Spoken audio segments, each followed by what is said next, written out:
All right, we can kick things off. So in this webinar today, which I'm pretty excited about this one because I think it's really going to help a lot of you, we're going to talk about how to hit your revenue targets in 2023 and the 3 things that you need to do. So I tried to really focus in on the most important things that need to be done consistently. And I think these would be among the top of them. So the goal for today's session is to give you the simple formula you need to hit your goals. Making money is simple, but it's not easy. The presentation will be both strategic and tactical. This is just a quick agenda of this presentation. So we're going to go over some housekeeping things. We're going to talk about revenue targets and how to build a marketing budget very briefly. I've done this in a lot of other webinars. And if you want to see more details on this, you can always book a call with me. We can go over your firm stats. The intake process itself. So what does the intake person have to do? I think this is the most detailed I've got on the actual tactical things that they need to do other than just how they need to answer the phone. This is the things that they need to do in your CRM. Then we're going to talk about automations and follow-up. And then we're going to talk about a scorecard review and the process of actually reviewing the scorecard and building one for your firm. So first, some things for housekeeping. So for those of you that don't know, I'm actually a black belt in jiu-jitsu. I've been doing jiu-jitsu for like 6.5 years now, which is actually a very fast time, not to pat myself on the back. It's actually a very fast time to achieve a black belt. But some of the things that I see in the gym, right, is there's a lot of things that have parallels to business. When you get really good at something or good at something, it usually has parallels to other things that you can get good at. In business, you can be very good at it or very bad at it, and same with jiu-jitsu. But one of the things that I see is consistency versus intensity. So in the gym, people will get really hyped up and motivated, and they'll watch a really cool video, and then they'll come to the gym 3 times in one day, and then you won't see them for 2 weeks. Versus the person who comes every single day, they improve much, much faster. So the consistency versus the intensity is very, very important. Usually consistency will win. Now, if you could do both, that's great. If you could be intense and consistent, you're probably going to get bigger gains than most other people. And so when I was coming up the ranks in jiu-jitsu, I would actually go to the gym 3 times a day, every single day. And so as a result, I got my black belt very, very quickly. Now I'm too old to do that. I go, once a day, every day. But again, my consistency generally beats out the younger guys who come in and they go really hard for a single day. The same exact thing happens in business, right? The tasks that we're going to be showing you today are not fun to do. They're going to get boring. And so it's very important to be consistent with them. So again, consistency versus intensity. Now, like I said, what I'm going to show you today is extremely simple. In fact, most of this will not take much time at all to do.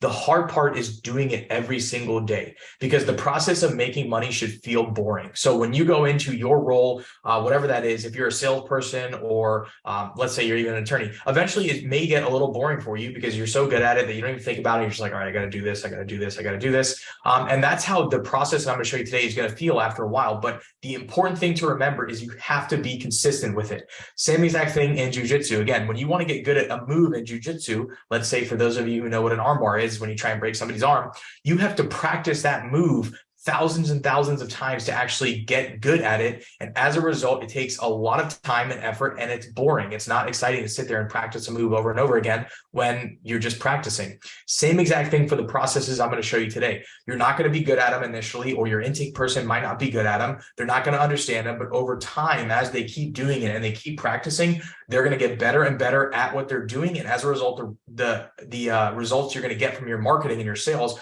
are going to go way up. They're going to start to achieve mastery in these things. But again, it's the consistency that is important. And like I said, it's a very simple process, but you have to do it every day to actually hit your goals.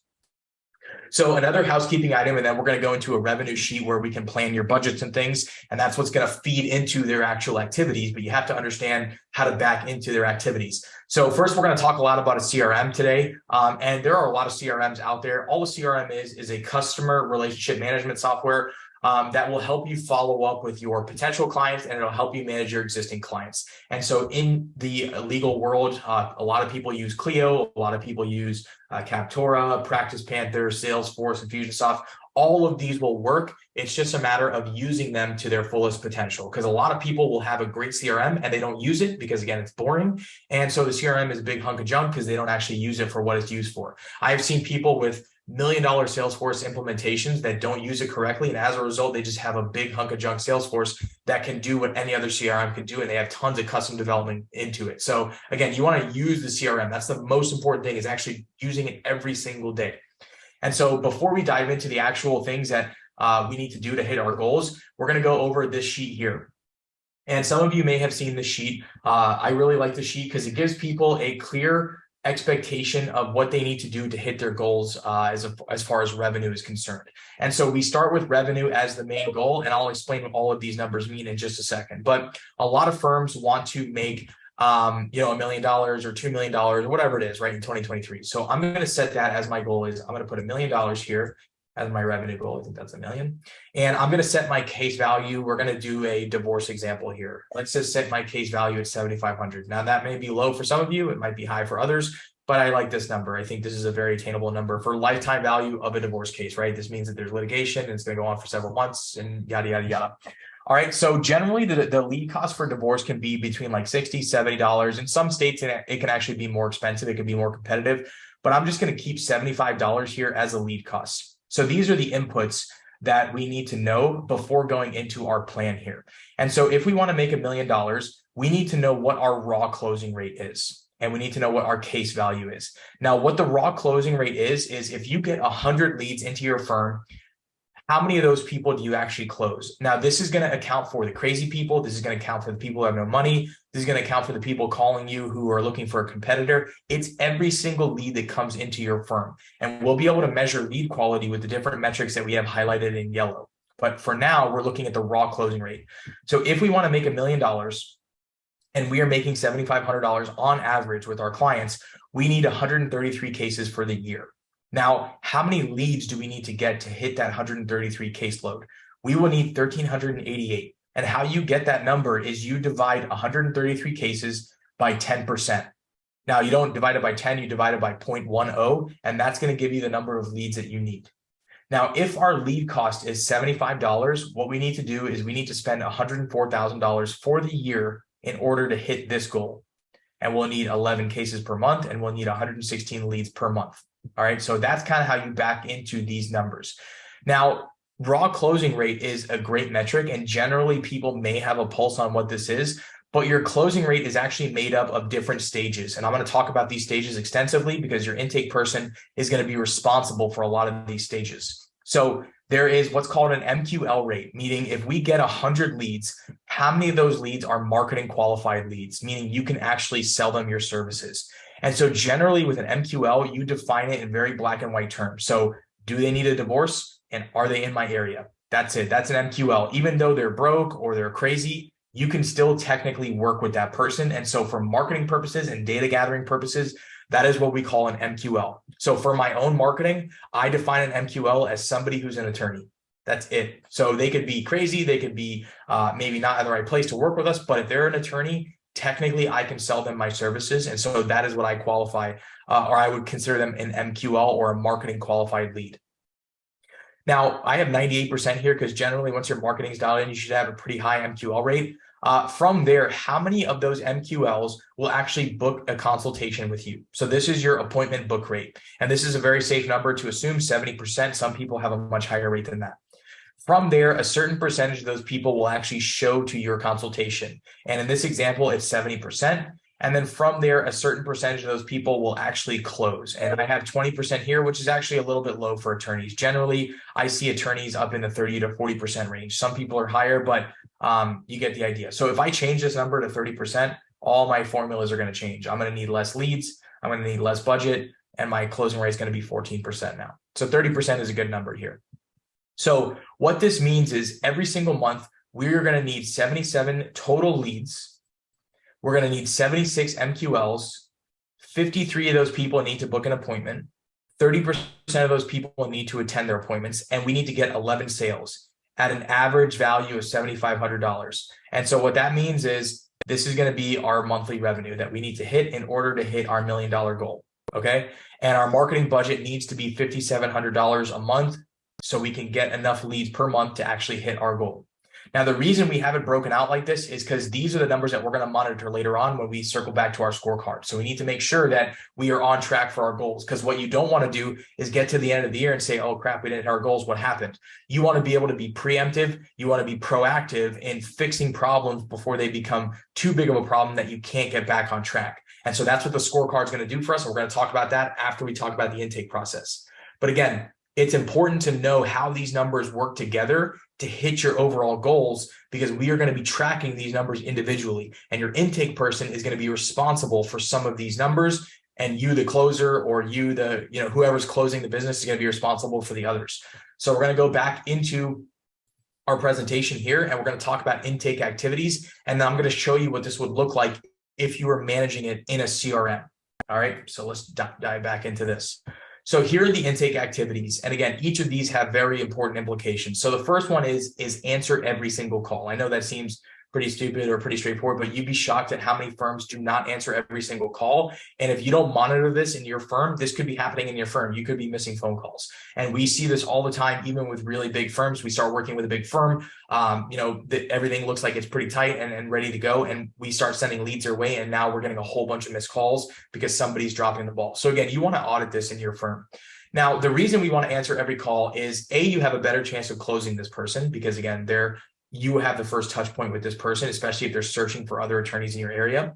It's a great start to the relationship. So you're already setting the expectation that you're there for them. So if you miss the call and they keep trying to get a hold of you and they can't, that's already a bad taste in their mouth. It's already bad customer service. So not only do you have a better chance of closing them, you're already showing that you guys have great customer service. So it's a great start to the relationship. And another very important fact is this is a data gathering stage, because if we talk to the person, we know what type of lead they are, and we know if they're a marketing qualified lead or they're a garbage lead. And this is important to hone our marketing results. So we need to have data on the leads in order to improve what we're doing. Now, the second thing is, for the intake person, they need to be managing the pipeline. So they need to clear out their pipeline daily. It's a daily task. Like I said, it's going to be a boring task, but they do it every day. They'll get into a rhythm and it'll become a habit. And I'll show you what that means when we actually go into the pipeline itself. So here is intake's goal with the pipeline. And again, I'm going to show you the pipeline, and if you need, I can backtrack to this slide. But think of intake as an appointment setter, right? They're not just a receptionist. They need to be setting appointments for you. And their job is to set as many appointments as possible. Because if we put as many appointments through our funnel as possible, we're going to close 40% of them or 30% of them. So it makes sense to want to get as many appointments as possible, because again, if we're closing at 40%, don't you want as many people to talk to as you possibly can to make as much money as you possibly can? So that is the goal of the intake person, is to set as many appointments as possible, right? That is generally how I think about it. We want as many people coming through our funnel as possible. In fact, if we had a funnel and it was shaped like a cylinder, that would be the best funnel in the world, because everybody that enters your firm closes and becomes a client. Now, I know that that's not the reality and you don't want to work with everybody, but in a perfect world, you'd be monetizing everybody that came through your firm. So again, intake's job is to get as many leads as possible to the MQL stage, and from that stage to an appointment set. So what I have highlighted here in green would be the job of your intake person. So when leads come into the firm, we need to determine, are they an MQL? This is going to tell us how our marketing is doing. So they answer the phone. Hey, do you need a divorce? Hey, are you in our area? Yes, you're an MQL. Boom, we've done our first job as an intake person. We're starting to gather data now. From here, their job, if they're an MQL, is to set the appointment. Now, I know that there are obviously constraints in your firm if you're almost at capacity, or you don't have enough time to meet with everybody, whatever it is. But in a perfect world, again, we're operating in a perfect world, you'd be setting every single person as an appointment. That way you can close as many people as possible. So intake's job at this point is to set this person as an appointment with an attorney or with an attorney or non-attorney salesperson. And this could be a 15-minute consultation just to qualify them further. But we want to get them on the calendar. We want to get things moving in the right direction. Now, a certain percentage of those people are going to attend the consult, and that will not be with an intake person. So none of that stuff is highlighted because that will be handled by somebody else. But what can happen is this person can miss the consultation. At this point, they should be put back into the appointment setter's funnel, and they should be working this person to get them back on the calendar. This is going to be reharvesting your leads and squeezing every bit of value out of your leads as possible. So again, the intake person's job is to get leads to the MQL stage or disqualify them, clean out the pipeline. If they're an MQL, we're going to try and set them as an appointment on someone's calendar to sell them. If they missed the appointment, we're going to rework that person or that lead until they get back on the calendar, or they drop out of our pipeline because we've worked them so many times that we're like, you know what, these leads are dead. Okay, so that is their job. That is very, very important. Now let's talk about these stages and what they mean from like a data gathering standpoint and some metrics involved in the stages. So from lead to marketing qualified lead, this stage lets us know if our marketing is dialed in. So the way you define an MQL, again, is in a black and white parameters. For example, do they have a DUI and are they in our area? Or do they need a divorce and are they in our area? If the answer is yes, they're a marketing qualified lead. That means that technically marketing is doing a good job in getting us leads that we can sell. Now, obviously, there are a lot more parameters than that down the funnel, but right on the onset, this is going to tell us, like, do we have a huge problem in marketing or are we doing decent and now we need to tighten up our sales process? Because let's just say that 50% of your leads are not marketing qualified leads. You have a problem, right? That means you're getting a bunch of junk leads and you need to fix this problem because you're throwing money away. It's essentially double your lead cost because you can't sell to half the people that are coming into your funnel. Now, from the MQL or marketing qualified lead to the consult set, this stage lets us know the set rate. So this is a very important number to hit our goals. And as you'll see, I'll manipulate that data sheet early or a little bit later and show you the difference in budget required to hit your goals if this number is off. So usually a good set rate is around 70 to 80%. That means 70 to 80% of the MQLs in your funnel are setting an appointment and going on to talk to either an attorney or to a non-attorney salesperson. So really, really important number there. Now, the consult set rate to the consult attended rate, this tells us the quality of the set. So a lot of times if you compensate somebody on appointment setting, meaning like, hey, if you set an appointment, you get $5, you get $10, they'll try and set everybody, right? Even if they're not MQLs. And if they're setting a bunch of garbage leads and they're not attending the appointments or they're not qualified when they get there, this is something that you want to monitor. But generally, a consult attend rate that is solid is around 70 to 80%. And you'll see, again, I'll rehash what these numbers mean in that data sheet. And then your consult attend rate to close, this should be in the 30 to 50% range. We've seen higher numbers in this, but again, this is an important number to monitor because if you're closing low, if you're closing like 10% or even 5%, it means you're not building a value or maybe you need to work on your sales. But generally, I have rarely seen attorneys that can't close in this range because you guys are subject matter experts. It's very easy to convince somebody that they need your help, especially when they're coming to you asking for it. So that is usually not a number that we see problems with. It's usually the middle two that we see problems. The MQL to consult set and the consult set to consult attended. Those are generally where people fall off, and they are actually very easy numbers to fix. So that's the good news. So now we're going to go back, and I just want to talk about these stages a tiny bit, just so you have an idea of how important they are to hit your goals.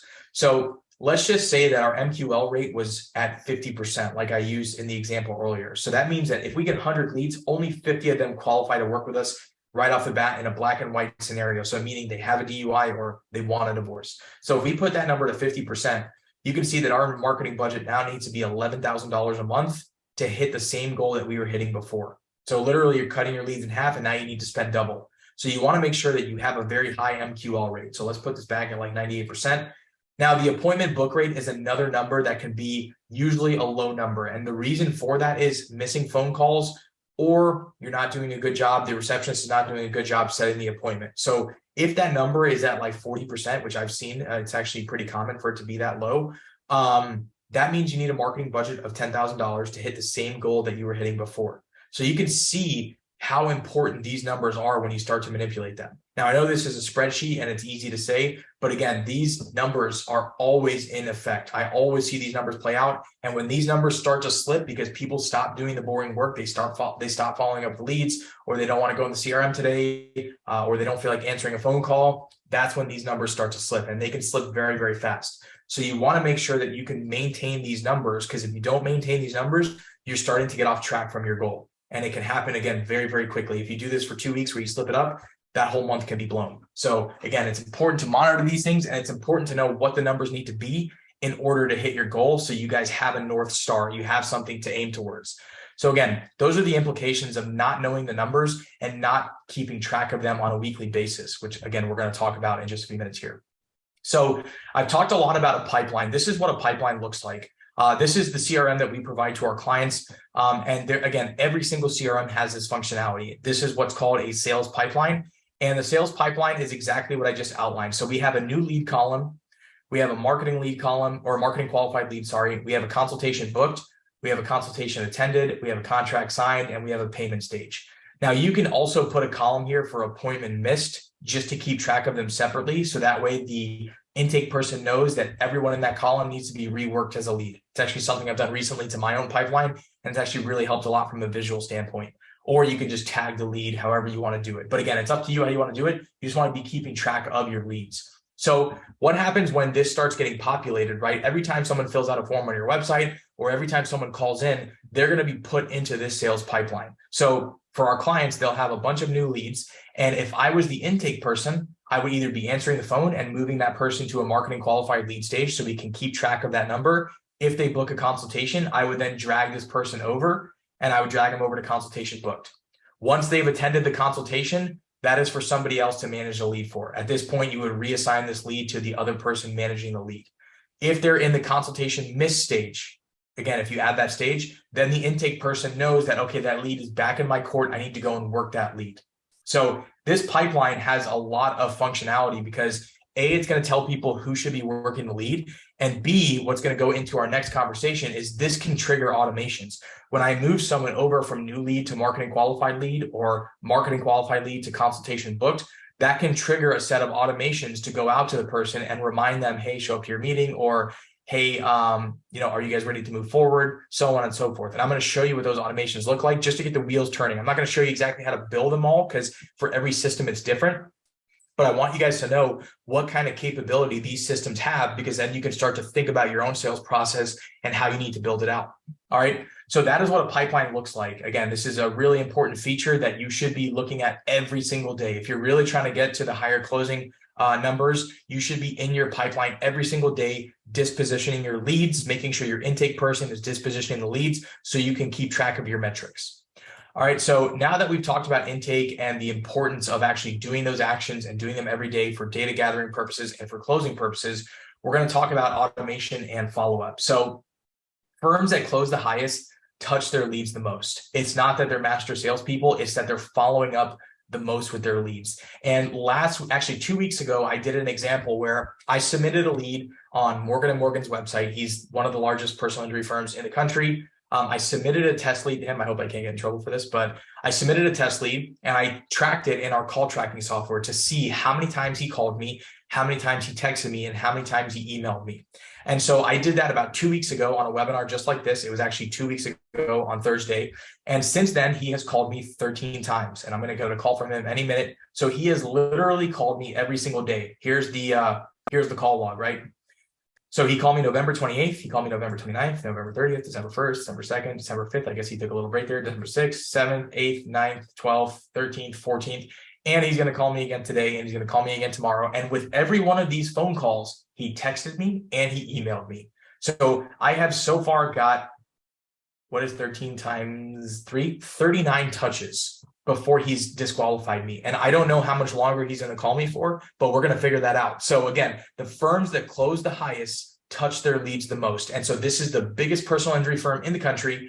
And he has reached out to me 39 different times on multiple channels. So he's emailed me, he's texted me, and he's called me. So again, super aggressive in reaching out to leads. And the reason that is when he pays for a lead on Google, that lead can cost $500. It can cost $800. So he wants to monetize that lead as badly as possible so he can recoup his advertising dollars and make a profit.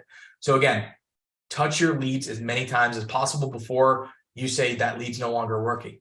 And you should be touching leads so many times that you start getting complaints. Once you start getting complaints, it's time to dial it back a little bit. But if you're not getting complaints about, man, my gosh, these people won't leave me alone, you're probably not reaching out to your leads enough.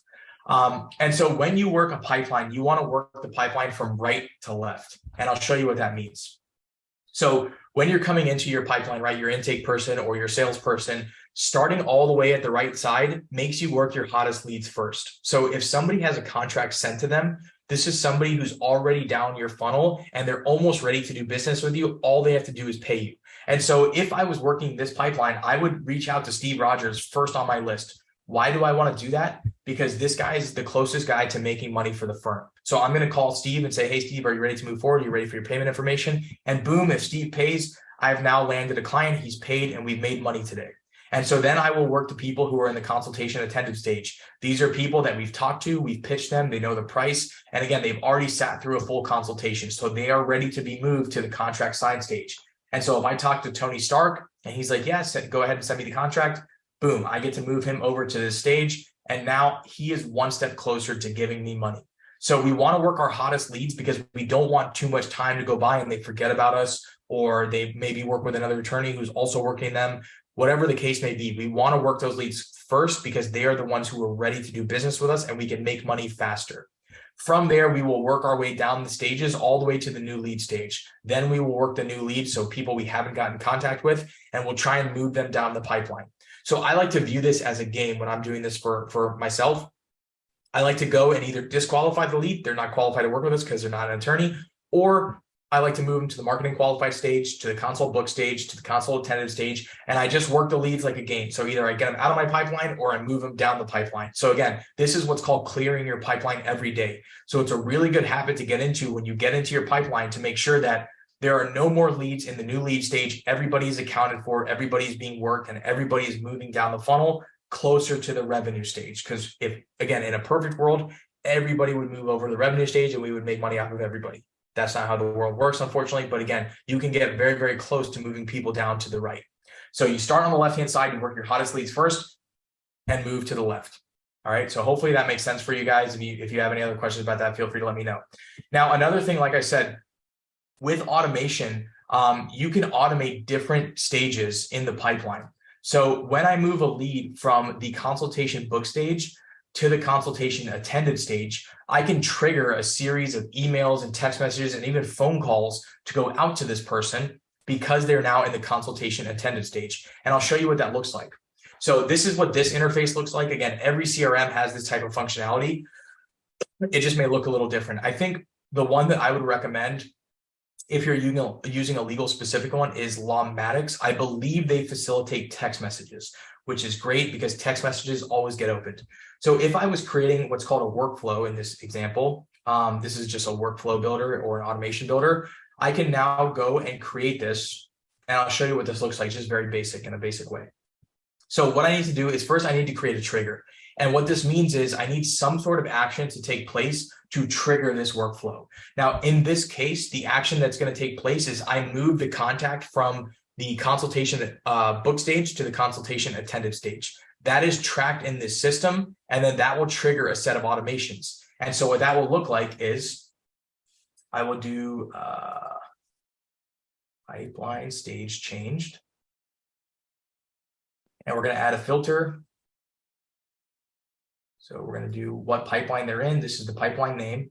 And we're going to say that when the pipeline stage is consultation attended. So this is how these systems work. I know this may be a little bit like technical and tactical, but this is generally how these things all work. So what I've done here, just to give you an idea, is I say when someone changes from stage to stage in the pipeline, I want you to trigger this automation. I'm then going to define that action further. I'm going to say when the pipeline stage has changed in this pipeline, because you can have multiple pipelines. For example, if you were running divorce, that could be a pipeline. If you were running estate planning, that could be a pipeline. So you can measure your leads separately. Now, once they move from that stage and they've landed in the consultation attended stage, we're going to trigger this automation. So I'm going to go ahead and save that trigger. Now, they have just attended their consultation. So I might not want to email them and text them and call them all right away. Maybe I want to wait about 30 minutes, right? So what you can do in these is you can do a wait step. And I'm going to say you're going to wait 30 minutes, and then we're going to start our automation. So again, how this works is once the pipeline stage is changed, we're going to wait 30 minutes. And now we're going to send them a cool text message. So I'm going to select SMS and I'm going to say, hey, and what you can do here is you can actually put like their first name. So, hey, contact first name. Thank you for attending our consultation. Please let us know if you have any questions. Boom. And I will save this action. And now we are good to go. So I'm going to save this. I'm going to publish it. And now this thing is ready to roll. So when we go back to, and what you can do too, so now, if, for example, right, if we wanted to automate this and take this off our plate and get a whole bunch of touch points in here, I can do another wait. So I can go wait. And now I'm going to wait a couple days. I'm going to wait 2 days because I don't want to harass this person too bad just yet. And then I can do another text message, or I could do a phone call, or I could do a voicemail. I could do an email. There's a bunch of different things you could do to reach out to this person. And this is what Morgan is doing to me. somebody's not reaching out to me, it's all automated. It's an automated dialer, it's an automated texting system. All of it's automated because they don't want to waste manpower. So this time I can do a voicemail. And this is a little more advanced. You have to upload a voicemail file. But again, all right, I won't do a voicemail. It doesn't like that. I'll do something else. I'll do an email. And now it's going to send an email. So I have to put a from name, a from email, a subject line, and then I can put my email body copy. So bam, right? So you get the idea. You have a lot of functionality in these builders to build out full automation chains. And these things can get very advanced. Personally, I keep them very, very simple. I like to keep it in a linear fashion. If they respond to any of these automations, it will actually take them out of the automation. So this is an important feature that you want to look for. If somebody responds to that text message, I don't want to send them a text message 2 days later and say, hey, are you still there? Because they already responded to me. I want them taken out of this automation, and then I will take the conversation over manually. Now, automation is a great thing. Don't get me wrong, but personally, I actually like to reach out manually to all of the leads because I put custom messages in there with context of what we've talked about. And B, it's just better because I know it gets done the right way. This can sometimes send a whole bunch of messages if they've replied. And if you missed their reply, well, now you look kind of stupid because you sent them another generic message when they replied to you. So usually when a lead comes into me, I will have it automated on the onset, but then I take the conversation over manually.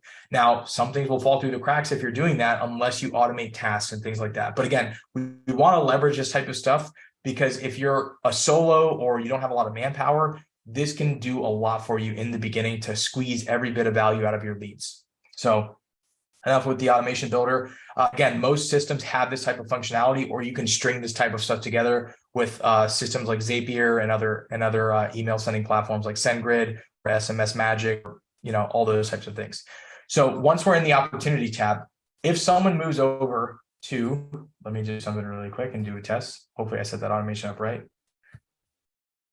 I'm going to send myself a text message, 316. Oh, no, it's going to wait 30 minutes, actually. I'm not going to do this because it says wait 30 minutes. But if I move Bruce Banner over to the consultation attendance stage, he will now be entered into that automation and that workflow. And so in 30 minutes, Bruce Banner is going to get a text message that says, hey, thank you so much for attending the consult. Do you have any questions? If Harry Potter decides to attend his consultation and I am the salesperson, I would move Harry Potter over here, and now he would get the set of text messages. So again, this is what is really, really valuable about these systems is A, it's going to keep track of all your leads for you, and B, it's going to help you follow up with your leads to get them closer and closer to the revenue stage. All right, so that is how we're using automation at different stages to help our follow-up. And again, we want to at least have 20 to 30 touches in there throughout the life cycle of the lead. So that could be 20 to 30 total throughout all the way to the sales process. Morgan & Morgan is still working me in the new lead stage because I have not booked a consultation with him, and he's followed up with me 39 times. So it just shows you how far you can go down this path. All right. And again, your sales process is custom to you. You want to build it custom to you, but this is just something to get your wheels turning. Now, the last thing we want to talk about here is we want to talk about a scorecard. And what the scorecard is going to do is it's going to give you accountability every single week. And the reason we do this weekly is we don't want to get to the end of the month and say, oh my gosh, we missed. If we're seeing a downtrend in the weeks, we need to address these problems so that way we can fix them and get back on track to our goal. And so what a scorecard looks like, this is just a very basic scorecard. And I didn't develop this term. It's from a book called Traction. They tell you to build a scorecard for your company to keep track of all these metrics. And you do it on a weekly basis. So it's a leading indicator as to, are you on track for your goals or are you off track? And so marketing numbers are very easy because they're just basic numbers. So what we're going to do here is we're going to look week by week and see what our numbers look like. And then we're going to go back to our plan and make sure that they're in line with our plan. So this is just 1 month of data. Right. And in week 1, we got 30 leads, 29 of them were MQLs, which means we had a really good rate of MQL. We booked 13 appointments. We got 5 people to attend and we got 2 sales. So we had a 96% MQL rate. We had a 44% booking rate. We had a 38% show rate and a 40% closing rate. Okay. So if we go back to our scorecard or our plan, we can see that these 2 numbers are a little bit lower than they need to be. We need to be at 70%. All right. So we have a couple of red flags here. We're going to monitor these numbers closely throughout the month. All right, week 2, we got 20 leads, 18 MQLs, 10 people booked, 8 people showed, 4 people closed. 90% MQL rate, 55% book rate, 80% show rate, and a 50% close rate. So our show rate was a little better. Our book rate is still lacking. And we're going to go on through this until we actually get to the month end. And now we can see that, okay, at the month end, we had a 94% MQL rate. We had a 53% book rate. We had a 52% show rate and a 40% close rate. So these two numbers are way off, and this number is a little bit off. So if I go back to my plan, right, and I put in 94 here, let me get this number. It was 53 and 52, 53, 52, and we had a 40% closing rate. You can see that all of a sudden we have to spend $3,000 or $4,000 extra a month to hit our plan. So we can either spend more money and throw money at our problems, or we can go in here and fix these two numbers. And how we fix these numbers is we answer the phones, or we're more aggressive on the booking rate, or we're sending emails and text messages and we're following up more with the leads, and that number will shoot up very, very quickly. Now, if they're not showing up to the calls, we can use reminders. We can send them email reminders. We can send them text reminders. We can call them to remind them. And now these numbers are going to start to shoot up. But again, once you have a couple of weeks in a row where you're down, you need to start fixing things. And so that's why keeping a scorecard is so important to actually hit your goals. Because if you wait till the end of the month or the end of the quarter or even the end of the year, you're just going to look back and say, well, crap, we didn't hit our goals. Why? This is going to help you keep track of it and diagnose the individual issues, because now we have a very clear path of where are things going wrong. So again, in this example, we have a good MQL rate. It could be better, but it's good. We have a low booking rate. We have a low attendance rate, and we have a great closing rate. So we're not doing bad on our appointments, but we are doing bad here. So again, it gives us exact action items as to how to hit our goals. That way there's no guesswork. It's a matter of looking at the numbers, fixing the numbers, and then making sure they're back on track. So again, to sum everything up, I know I talked about a ton of things here. These were all pretty high level. We got a little bit tactical, but these would be the three most important things to actually hit your goals, is to make sure that your intake process is really dialed in. Try and leverage automations if you don't have somebody whose baby this is, that they're actually going in there manually and following up. And then make sure that you're tracking the metrics every single week on a scorecard. And again, having a CRM like that is going to help you track these metrics, because if it's on a spreadsheet or if it's in the back end of a website, it's very hard to get this data. So I hope this wasn't too complicated. I got a little crazy there in the middle, but if you guys have any questions about this, or you want to go over your numbers individually, you can always book a call with me on our site. I'm more than happy to walk through this. It's literally not a sales call. I've gone through this with several people from the free Facebook group who are not clients. We've gone through their budgets. We've gone through a plan, and they said it was very helpful. It was a lot of clarity going into 2023. So I love talking about this stuff. I'm a huge marketing nerd. So if you want to book a call with me, go ahead and book it. More than happy to jump on and help you guys get a plan together. Thank you for your time, and I'll see you on the next one.